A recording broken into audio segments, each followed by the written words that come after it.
반기문 유엔 사무총장이 어떻게 그렇게 세계를 섬기는 인물이 될 수 있었느냐라는 이 질문에 그분이 소박하게 말씀하시기를, 제게는 7가지 삶의 원칙이 어느 날 세워졌고 그 원칙을 잘 지키다 보니 이렇게 되었다고 그렇게 고백을 하였습니다.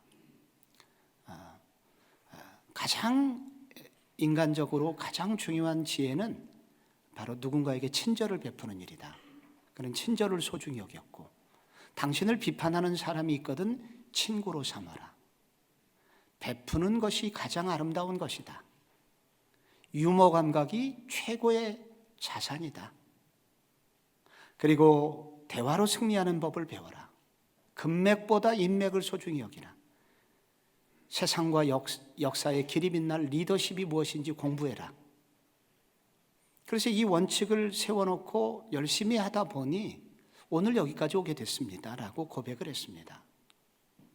워런 버핏이라는 미국 최고의 투자가도 동일하게 어떻게 그렇게 성공적인 삶을 살았냐 하니까 자기에게도 18가지의 원칙이 있는데 그 원칙을 어느 날 잘 만들었고 지키다 보니 이렇게 되었다고. 작은 돈을 소중히 여겨야 큰 돈이 된다. 원칙 중에 한 가지입니다. 무엇인가 좀 이루셨다는 분들의 삶을 들여다보면 공통적으로 나오는 것이 그들의 삶에 건강한 원칙이 있다는 것입니다. 그리고 원칙을 잘 지키고 그 원칙대로 좀 하려고 노력을 한 그 결과 성공이라는 것이 따라오게 되었다라고 고백을 합니다. 성경에 참 아름답게 시작했다가 비극적으로 마친 왕이 있죠? 사울 왕입니다. 그가 처음에 왕이 되었을 때는 키도 크죠. 인물도 좋았죠. 게다가 그는 겸손했었습니다. 왕으로 삼으려고 하자 숨었습니다. 나는 왕 제목이 아니라고. 그러던 그가 무너졌고 비극적으로 인생이 끝났던 이유는 그의 삶을 경영하는 원칙이 없었습니다. 그래서 원칙이 없다 보니까 그냥 화가 나면 화를 냈고, 미운 사람이 있으면 그냥 질투하고 시기하고 죽이고자 했고, 그리고 하나님조차도 자기 멋대로 예배를 드렸습니다. 그 결과 무너졌죠. 다윗은 그에 비하여 어땠습니까? 그를 2번이나 죽일 기회가 있었지만 죽이지 않았습니다. 그에게 말씀이 준 원칙이 그에게 있었기 때문입니다. 그래서 원칙이 있는, 좋은 원칙이 있고 지키고자 하는 사람은 이렇게 열매 있는 삶을 살게 되죠. 풍성하고, 그걸 세상에서는 성공이라고 말하지만 믿음의 사람들에게 열매 있는 그런 풍성한 삶을 살도록 하나님이 역사해 주심을 보게 됩니다. 출애굽을 성공하여 광야길을 거쳐서 3개월 만에 도착한 것이 시내산입니다. 하나님은 시내산에서 모세를 부르셨고 모세를 통해서 이스라엘 백성들과 언약을 맺기를 원하신다고 말씀하셨습니다. 언약이란 결혼이라고 말씀드렸습니다. 언약은 약속이고 그 약속 중에 가장 큰 것 중에 하나가 바로 언약입니다. 그런데 이 언약의 선물로 하나님이 주신 것이 바로 십계명이라는 것입니다. 이 십계명을 주신 이유가 무엇이겠습니까? 그것은 바로 이스라엘 백성들이 성공적인 인생이 되게 하시기 위함입니다. 그들에게 열매가 풍성한 삶이 되거라 하는 마음으로 하나님은 이와 같은 계명을 주신 것입니다. 우리가 알듯 십계명이라는 것은 그 10가지 계명, 하라와 하지 말라가 교차적으로 나오고 있는 그런 율법입니다. 나 외에는 다른 신을 섬기지 마라, 내 부모를 공경해라, 살인하지 마라, 간음하지 마라, 도적질하지 마라. 이런 아주 어떻게 생각하면 딱딱하고 그리고 듣기 싫은 얘기 같은데 이것을 하나님은 사랑해서 주셨다고 하십니다. 특별히 요즘 같은 시대에 십계명을 지키라고 하는 것은 개인주의와 소위 개인의 선택과 개인의 인격이 고도로 중요시되고 있는 이 시대에 십계명과 같은 것을 교회에서 가르치고 이대로 살아야 복이 있다고 하는 것은 개인의 인격과 권한과 개인의 인격을 침해하는 것으로 여기면서 아주 교회를 구태의연한 집단으로 여기기에 딱 맞는 내용이 바로 십계명입니다. 그러나 그럼에도 불구하고 하나님은 이것을 개인의 주권 침해나 억압하려고 한 것이 아니라 이것은 사랑하기 때문에 주셨다고 하십니다. 그리고 풍성한 인생을 살도록 하시기 위해서 바로 이런 계명을 주셨다고 말씀하십니다. 이것이 왜 사랑의 계명이며 이것이 왜 우리를 정말로 성공시키는 계명이 되는 것일까요? 이 계명, 십계명을 많이 묵상을 해보면 이 십계명을 주신 이유는 우리가 주님의 자녀가 되었기 때문에 그 자녀된 선물로서 우리에게 주신 것이기 때문이다 라고 말할 수 있습니다. 십계명은 서론이 매우 중요합니다. 십계명의 내용도 중요한데 사실 이 십계명의 내용보다 더 중요한 것은 오늘 우리가 읽은 서론입니다.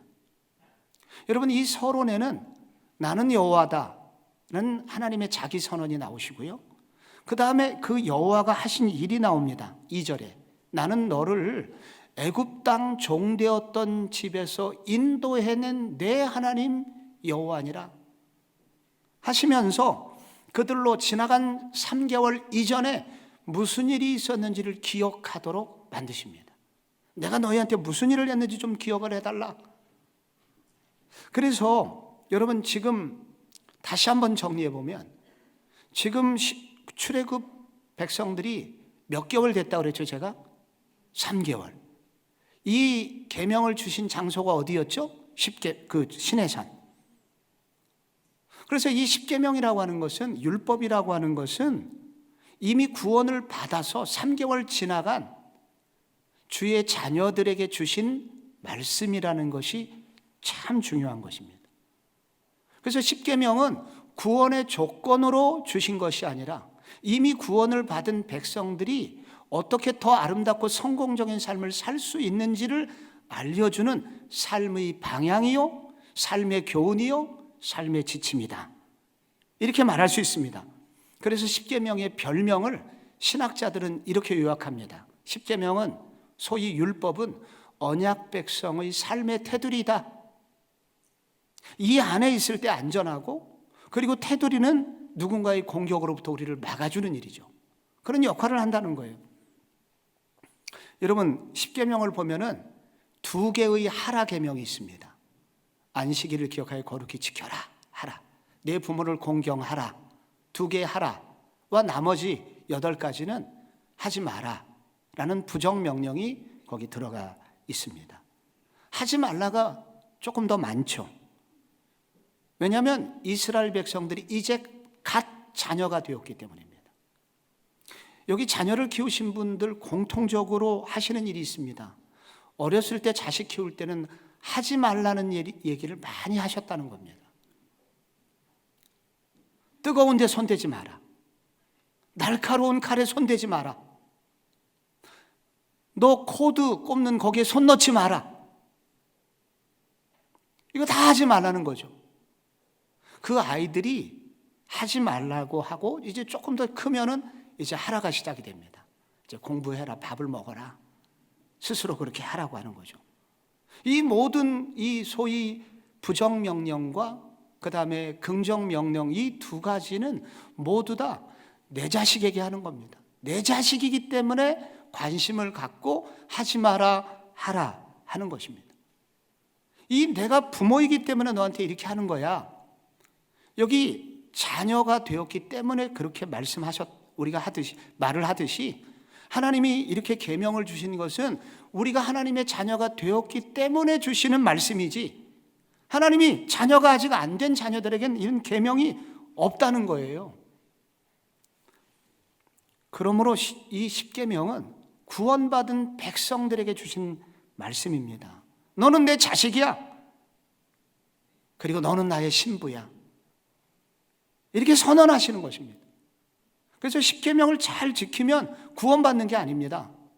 이미 구원을 받은 백성이기에 그 구원받은 백성에 걸맞는 삶의 지침이라는 것입니다. 그래서 여러분, 여기서 순서가 중요합니다. 매우 중요합니다.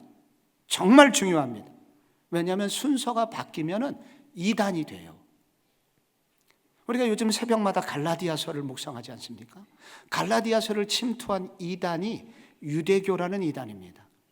유대교는 구약의 율법을 배경으로 하되 전혀 순서를 뒤바꿔 놓은 그 당시의 신종 이단입니다. 왜 이단이냐면은 그들은 우리가 구원을 받으려면 예수를 믿어야 된다. 그런데 그거는 불충분. 조금 더 완전하려면은 성경에 말하는 율법을 지켜야 돼. 이 구약에 나오는 이런 십계명도 지켜야 되고 구약의 유대인들이 받았던 할례도 받아야 되고 이거를 다 해야 구원을 받는 거야 라고 가르치기 시작했습니다. 요런 유대교를 뭐라고 그러냐면은 세상 종교라고 그럽니다. 세상 종교는 다 그런 이 행위 종교입니다. 열심히 도를 닦고 많이 절을 하고 공양미를 내고 뭐를 하면 우리가 더 좋은 상태로 구원의 상태로 갈 수 있다고 가르치는 종교가 세상 종교예요. 그래서 여러분, 기독교의 이 복음을 완전히 무너뜨리려고 하는 신종이단이 갈라디아서의 이런 거짓 교사들, 유대인들이었던 것입니다. 그래서 우리가 이 율법과 구원을 순서를 뒤바꿔 놓으면 그때부터 이단이 되는 거예요. 복음 진리로부터 벗어나게 되는 거예요. 여러분, 손 씻는 거 요즘 매우 중요합니다. 근데 손을 씻어야 요즘 바이러스 침투가 덜하죠. 제가 가까이 있는 분 중에 손 씻는 거를 아주 열심히 하는 분이 있습니다. 근데 그 친구가 친구들 중에서 제일 먼저 코로나 걸렸습니다. 왜 걸렸냐면 이 친구는 손을 열심히 씻긴 씻는데 순서가 좀 달라요, 우리하고. 일단 외출하고 들어와서 밥부터 먹습니다. 배가 고프니까. 밥부터 먹고 조금 이것저것 한 다음에 이제 손을 씻어요. 친구들 만나면 배고프니까 차부터 마시자. 먹는 게 중요하다. 먼저 먹어요, 일단. 그리고 잔뜩 한 다음에 그 다음에 손 씻어요. 같이 손을 씻어도 순서가 중요해요. 우리가 악한 것으로부터 보호를 받는 것은 뭐냐면 이 순서를 잘 지켜야 되는 것입니다. 구원의 순서, 이 복음의 순서가 매우 중요한 거예요.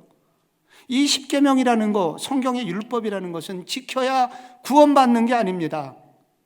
이미 구원받았기 때문에 그 결과로 우리에게 주신 지켜달라는 요청, 바로 그것이 바로 십계명인 것입니다. 하나님이 이스라엘 백성들을 구원할 때 어떻게 하셨습니까? 10가지 율법을 갖다 놓고 너희들 이거 다음 달까지 지키면 내가 너희들 출애굽시켜줄게. 그러셨나요?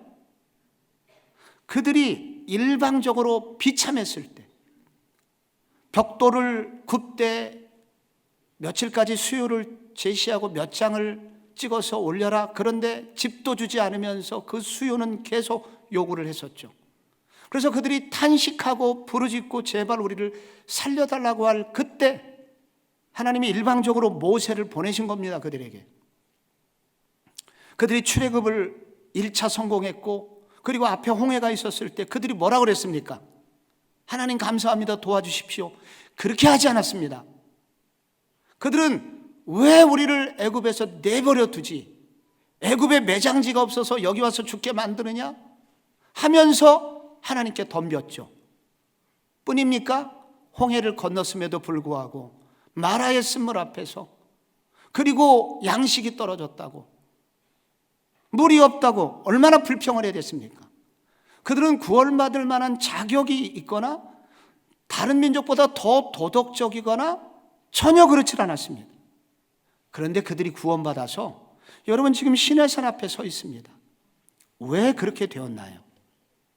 왜 그들은 구원받았을까요? 그 이유는 창세기 22장 17절에 아브라함에게 하나님이 주신 약속 때문입니다.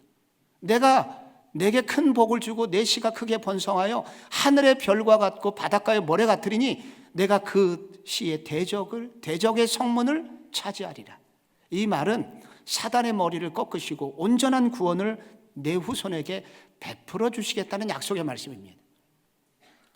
아브라함에게 일방적으로 먼저 찾아오시고 일방적으로 이스라엘 민족 편드시면서 내가 이렇게 너희를 해줄 거야 라는 약속하시고 약속을 성취하시기 위하여 그의 후손 출애굽 시대 이스라엘 백성들을 출애굽시켜 주셨다는 것입니다. 이것을 뭐라고 그러냐면 은혜라고 합니다. 그들은 은혜로 구원을 받은 거예요. 삶의 태도가 좋아서 조금 더 거룩하게 살아서 구원받은 게 아닙니다. 그리고 그렇게 구원받은 후에 주신 계명, 이것이 바로 십계명입니다. 그래서 계명을 주셨다는 것은 바로 그들을 구원하셨다는, 그들이 하나님의 자녀가 되었다는 증거라는 거예요, 그것이. 그래서 여러분, 우리가 이 십계명을, 계명을 이 하나님의 사랑과 은혜 그리고 언약의 기초 위에서 이 계명이 주어졌다는 서론을 모르면 우리는 십계명이 전혀 다른 얘기가 됩니다. 오히려 이것이 우리를 이단으로 끌고 가는 도구가 될 수 있다는 것을 갈라디아서가 우리에게 알려주고 있는 것입니다. 100군데 원서를 넣었던 한 청년이 기쁨의 눈물을 종이 쪽지 하나를 보면서 흘리고 있습니다. 그 종이 쪽지에는 뭐라고 써 있냐면은 내일부터는 6시에 일어나야 한다. 하루 10시간 일해야 된다.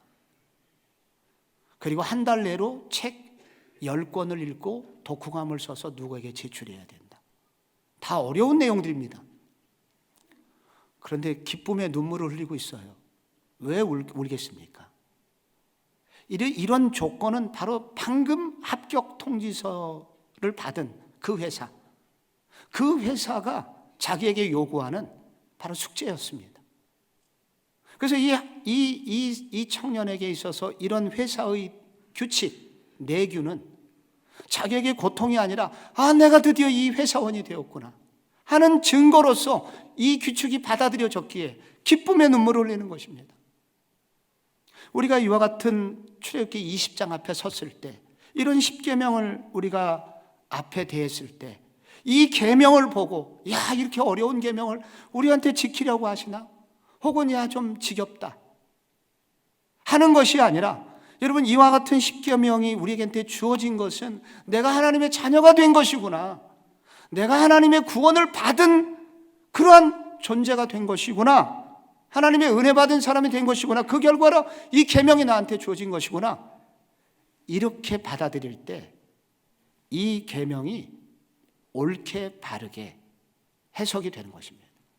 그래서 이 십계명은 구원받은 자녀들에게만 주시는 특별한 사랑의 선물이기에 이 계명을 사랑의 계명이라고 부를 수가 있습니다. 둘째로, 이게 사랑의 계명이 된 이유는 이 계명 속에는 영원한 가치를 품는 사람이 되게 만들어주는 요소가 있기 때문입니다. 이런 율법을 주신 이유는 한마디로 하나님 그분이 그런 분이시기 때문입니다. 살인하지 말라. 왜 그렇게 요구하시냐면 하나님이 살인하지 않는 분이기 때문에. 하나님은 인간을 만드셨고 인간을 낳으신 부모님 같아요. 그러니 인간을 지극히 사랑하십니다.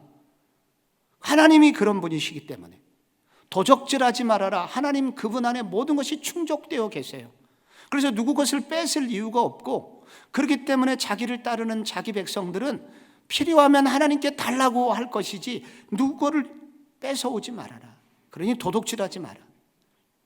왜 하나님이 이렇게 십계명 같은 율법을 주셨냐면 하나님 그분이 그런 분이시기 때문입니다.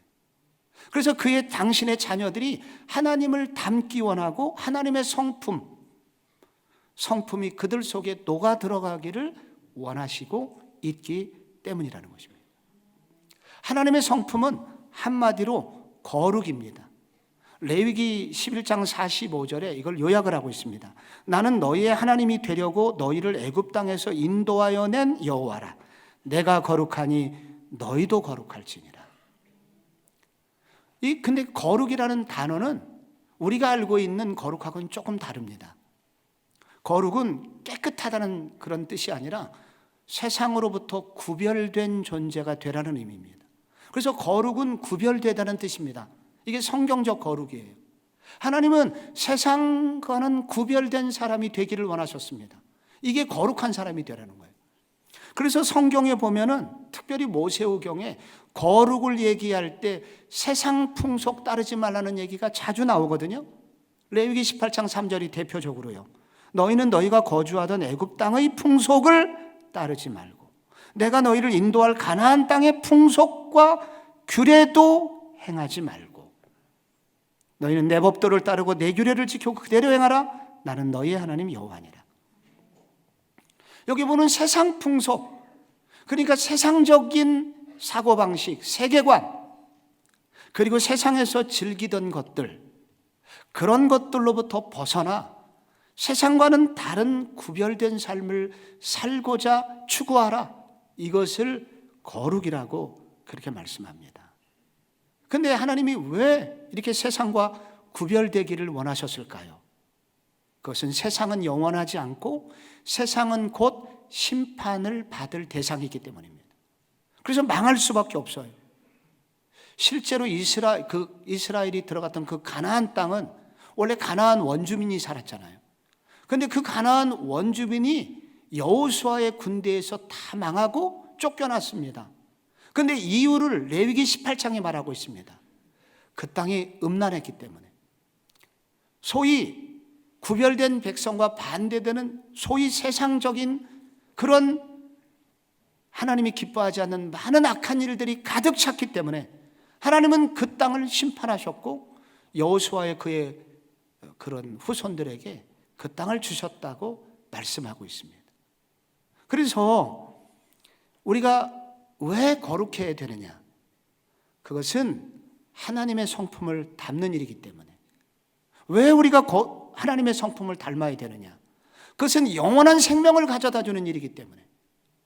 우리에게 찰나적 기쁨이나 우리가 찰나적 유익을 주는 것이 아니라 이렇게 하나님의 성품을 닮는 것은 우리에게 영원한 기쁨, 영원한 소유, 영원한 가치를 주는 일이기 때문에 하나님께서는 우리에게 거룩해라, 이 율법을 지키라고 요구하고 계시다는 것입니다. 어느 해 뉴욕타임즈에서 두 사람의 가계도를 비교하여 기사를 쓴 적이 있습니다.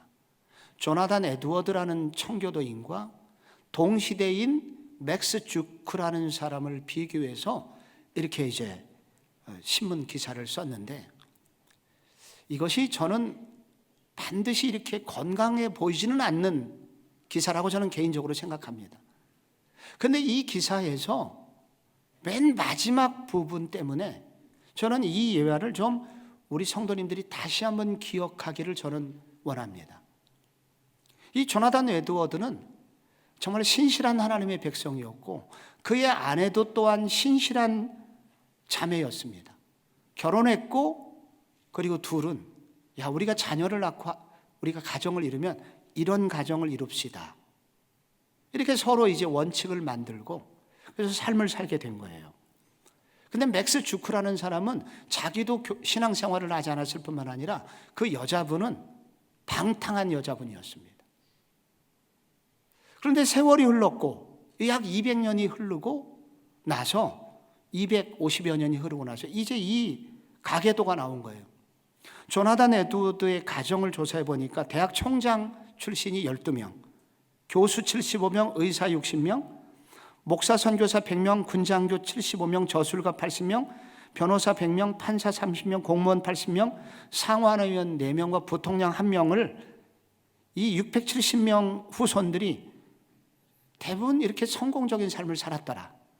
맥스 주크는 그에 비해서 1292명이라 되는 굉장히 많은 후손을 두었는데 직업적 거지가 310명, 매춘부 50명, 도둑 60명, 살인자 70명 등등이었다. 그런데 이 기사의 뒷부분이 중요해요. 이 두 가계도를 비교하면서 결론적으로 왜 이 두 가정에 이런 차이가 났을까? 한마디로 조나단 에드워드의 가정에는 원칙이라는 게 있었고 맥스 주크의 가정에는 원칙이 없었다. 조나단 에드워드의 가정에 중요한 원칙 5가지가 있었는데 그 중에 남을 절대로 비방하지 마라. 어려운 일 있으면 언제나 기도해라. 그런데 맥스 주크는 그런 게 전혀 없기 때문에 그 후손들의 삶은 즉흥적이었고 충동적이었고 느끼는 대로 살았던 거예요. 우리에게 계명을 주신 이유가 무엇입니까? 영원한 가치를 품는 가정이 되라. 영원한 가치를 품고 영원한 가치를 머금은 가정이 되라. 세상적 가치관을 따르는 것이 지금은 좋아 보이고 즐거울 수 있으나 그것은 생명이 되지 못한다. 여러분의 가정에는 이런 가훈이 있으십니까? 우리의 자녀들에게 이것만큼은 좀 했으면 좋겠다라는, 자녀들에게 영원한 가치를 심어줄 만한 가훈을 만들고 그런 가치를 추구하고 계십니까? 아니면 방목하고 계십니까? 우리에게 이와 같은 계명을 주신 것은 이런 정신을 가지고 영원한 가치가 있는 개인과 가정을 이루라고 주신 말씀이기에 이 계명은 사랑의 계명이라는 것입니다. 마지막으로 이 10계명이 사랑인 이유는 속박이 아니라 참 자유를 주시려고 주신 계명이기 때문입니다. 이게 계명이 율법이기 때문에 이 법은 우리를 속박을 합니다. 누군가 자유를 제한할 수밖에 없죠. 그래서 이 10계명을 보면은 이게 어떻게 사랑일 수 있나, 우리를 억압하는 것이 아닌가라고 생각할 수 있습니다. 그러나 곰곰이 생각해 보면, 더 깊이 묵상해 보면은 이 율법이야말로 진정한 자유와 진정한 행복을 주는 것임을 깨닫게 됩니다. 우리나라가 언제부터 차가 늘었거든요.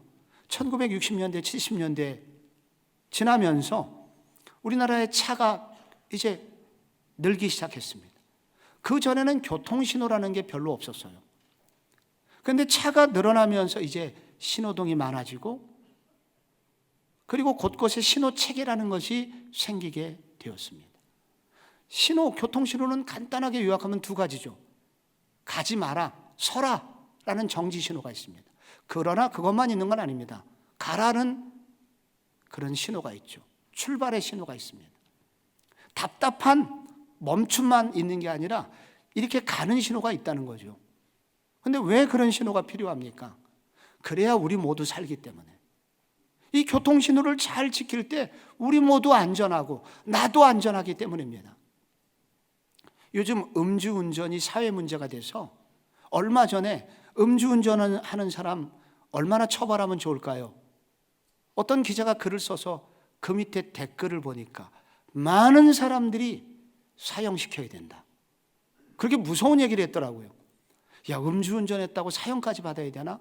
근데 그분들의 얘기가 일리가 있는 게, 멀쩡한 사람 한 사람을 그렇게 음주운전자가 죽이게 되면 그가 그 집안의 가장이면 그 집안이 무너질 것이요, 그 집의 자녀이면 금쪽 같은 아들을 죽였으니 그 부모의 인생을 완전히 무너뜨린 것이 아니겠느냐? 사형시켜야 된다. 일리가 있어요.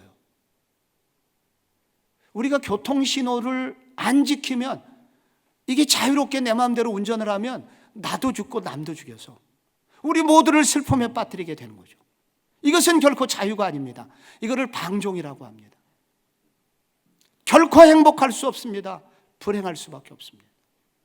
이것은 마치 물고기가 물 안에 있을 때와 물 밖으로 나오는 것과 같은 것입니다. 내가 연못이 너무 답답해. 엄마, 나 좀 여행 좀 갔다 올게. 무트로 탈출하는 그 순간 파닥거리다가 그냥 몇 분 안에 죽게 되죠. 기차가 너무 답답하다고 철로를 이탈하면 그 순간 그 기차는 자유를 잃어버립니다. 물고기가 물을 벗어나고, 그리고 기차가 철로를 벗어나는 것이 결코 자유가 아니라 죽음의 길이기에, 진정한 자유는 그 안에 있을 때, 그 룰을 따를 때 그에게 참 자유가 주어지듯이, 하나님께서 계명을 주신 이유는 우리 모두를 참 자유를 주시기 위함이라는 것입니다. 왜 간음하지 말라고 그랬을까요? 여러분, 부부의 세계라는 드라마 보셨습니까? 안 보신 척해도 많은 분들 보셨을 겁니다. 그런데 그 드라마 같은 거를 보면은 이 바람 피우는 남자들에게 불안이 있습니다. 초조가 있습니다. 늘 긴장이 있습니다. 속이는 것을 계속 머리를 써야 됩니다. 그래서 결코 바람을 피우는 것은 잠깐은 나에게 기쁨을 줄 수 있지만 그것은 결국은 자기를 죽이는 것이다. 참 자유는 성경이 말하는 대로 하나님의 계명 안에 거하는 가정을 만들려고 할 때 진짜 기쁨이 오고 거기에 참 자유가 있는 것이다. 그러므로 이 성경의 계명은 우리를 어렵게 하려는 것이 아니라 참 자유를 주려고 하는 것이라는 것입니다. 그래서 성경의 많은 사람들은 이 율법을 이렇게 자유를 주는, 참 생명을 주는 것으로 인정했고, 그래서 그 율법을 묵상하기를 사모하였던 것입니다. 시편 19편에 이런 구절을 제가 한번 읽어드릴 때 여러분 한번 감동되시면 아멘으로 화답해 주시면 더 좋을 것 같아요. 여호와의 율법은 완전하여 영혼을 소성시키며 여호와의 증거는 확실하여 우둔한 자를 지혜롭게 하며. 아멘. 여호와의 교훈은 정직하여 마음을 기쁘게 하고 여호와의 계명은 순결하여 눈을 밝게 하도다. 아멘. 여호와를 경외하는 도는 정결하여 영혼까지 이르고 여호와의 법도 진실하여 다 의로우니. 아멘. 금곧 많은 순금보다 더 사모할 것이며 꿀과 송이꿀보다 더 달도다. 아멘. 여러분, 이것이 바로 율법이고 이것이 바로 우리에게 참 자유를 주는 계명이기에, 그래서 많은 신구약의 성도들은 이 계명을 이렇게 사랑했다는 것입니다. 그러면 10계명을 어기면 어떻게 될까요? 하나는 이번 주에 이런 계명 중에 하나를 범했는데 그럼 나는 하나님과의 관계가 끊어지는 것일까요? 예수님은 이렇게 계명을 어기고 심판을 받는 여인에게 어떻게 대했습니까?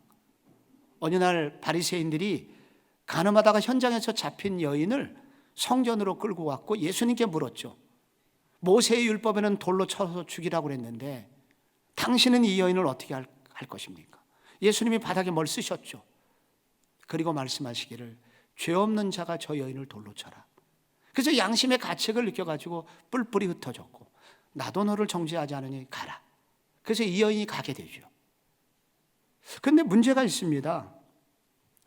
여러분, 하나님이 언제는 거룩하라 율법을 지키라고 말씀하시고 이렇게 간음한 여인을 풀어주면 하나님의 말씀 자체 안에서 지금 충돌이 생기지 않습니까? 모순이 아닙니까?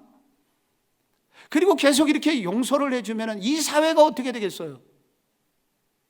예수님 같이 계속 용서만 해주면 이 사회가 얼마나 혼란에 빠지겠냐고요. 어쩌자고 예수님이 용서해 주신 것일까요, 도대체? 그래서 성경을 우리가 깊이 들여다봐야 됩니다. 여러분, 성경에 보면은 이 여인을 용서해 주는 과정이 몇 단계가 있는데 우선 이 여인이 우선 재판을 받은 여인이라는 것을 알아야 됩니다. 이 여인이 성전에 끌려왔어요. 또 예수님 앞에까지 끌려왔어요. 거기가 바로 재판 장소입니다. 이 여자가 재판을 받은 거예요. 이 말은 이 여인이 자신의 죄에 대해서 많이 부끄러움을 당하고 있다는 것입니다. 죄가 얼마나 무서운지 심판대 앞에 지금 서 있다는 거예요. 그런데 예수님이 이 여인에게 하신 말씀이 있죠. 나도 너를 정죄하지 아니하노니 다시는 가서 죄를 범하지 마라. 예수님이 이렇게 말씀하시지 않았다는 것 기억하십시오. 야, 나는 마음이 넓은 사람이야. 괜찮아. 다음에 어떻게 살아도 돼. 또 죄 져도 내가 있잖아. 용서해 줄게. 그러지 않으셨다는 거예요. 다시는 죄를 범하지 마라. 무슨 말입니까? 이 말은 네가 율법 안에 있을 때 참 행복하고 자유가 있다는 것을 모르는구나. 네가 정말 이 율법이 주는 이 기쁨을 좀 알았으면 좋겠다. 셋째, 예수님은 이 여자를 정죄하지 아니하노니라고 하셨는데 이 단어는 곧바로 예수님이 정죄받는다는 단어에 많이 사용되는 단어입니다. 예수님은 이후에 빌라도의 법정에서 정죄를 받기 시작합니다. 대제사장의 법정에서 정죄받았습니다. 저놈을 유대인을 혼돈에 빠뜨리는 로마 체계를 붕괴시키는 구테타 일으킬 만한 아주 악한 존재요, 십자가에 처형시켜야 됩니다 하면서 예수님을 정죄하였죠. 이 말은 예수님이 그 여인을 정죄당하지 않기 위해서 이 여인이 받아야 되는 모든 정죄 받음을 예수님이 대신 받으셨다는 것입니다. 이 여인에게 자유를 주시기 위해서 예수님이 이 여인의 모든 어두움을 가져가신 분이라시는 것입니다. 그 결과 이 여인이 용서받은 거예요. 그러므로 여러분, 예수님은 이 구약의 계명을 무시한 것이 아닙니다. 죄가 부끄러운 줄 알게 하셨고, 동시에 내 모르는 죄를 끊을 수 없는 이런 여인에게 바로 십자가의 은혜로만 내 죄가 끊어질 수 있으며 용서될 수 있음을 알려주신 것입니다. 그리고 십자가 앞에 이렇게 회개하고 주님 앞에 무릎 꿇을 때 네가 참으로 다시 회복될 수 있는 존재라는 것을 알려주신 것입니다. 예수님께서 오늘 구원받은 우리에게, 죄 짓고 온 우리에게 동일하게 말씀하십니다. 내가 너를 정죄하지 않으니 다시는 가서 죄를 범치 말아라. 내가 용서를 받았으니까 마음대로 살아야 된다, 그것이 아니라 내가 너를 사랑했기 때문에 내가 치렀던 대가가 있다. 나는 물론 계속 가서 너를 위하여 죽을 준비는 돼 있다. 그러나 나의 소원은 네가 사랑받았기 때문에 더 거룩한 존재가 됐으면 좋겠다. 이것이 주님이 오늘 우리를 향한 소원이신 것입니다. 어느 날 율법사가 어느 계명이 제일 큽니까? 라고 예수님께 물었을 때 예수님의 대답이 마태복음 22장에 뭐라고 그랬습니까? 내 마음을 다하고 목숨을 다하고 뜻을 다하여 주 너의 하나님을 사랑하라 하셨으니 이것이 크고 첫째 되는 계명이요, 하나님 사랑, 또한 둘째도 그와 같으니 내 이웃을 내 자신과 같이 사랑하라 하셨으니, 이웃사랑, 이 두 계명이 온 율법과 선지자의 강령이니라. 10계명을 딱 요약해서 약탕제에 넣고 짜면은 한 방울이 떨어집니다. 사랑이 떨어집니다. 그거를 둘로 나눠보면 하나님 사랑, 이웃 사랑이 나옵니다. 그래서 이 10계명이야말로 우리가 영원히 따라가야 될 사랑의 계명입니다. 구약 시대로 끝나는 것이 아니라 영원한 당신의 백성들이 바로 이 10계명의 정신을 지키고 살 것을 주님이 요구하고 계십니다. 올해 우리 교회 표어가 신실한 제자 되어 신앙의 기본기를 다시 세우는 교회. 우리가 바로 이 사랑의 계명 위에 우리의 신앙을 잘 건축해서 주님 오시는 날까지 더 아름답고 더 풍성하고 더 아름다운 열매가 주렁주렁 맺히는 인생을 살아가는 모든 성도님들이 되시기를 축복합니다.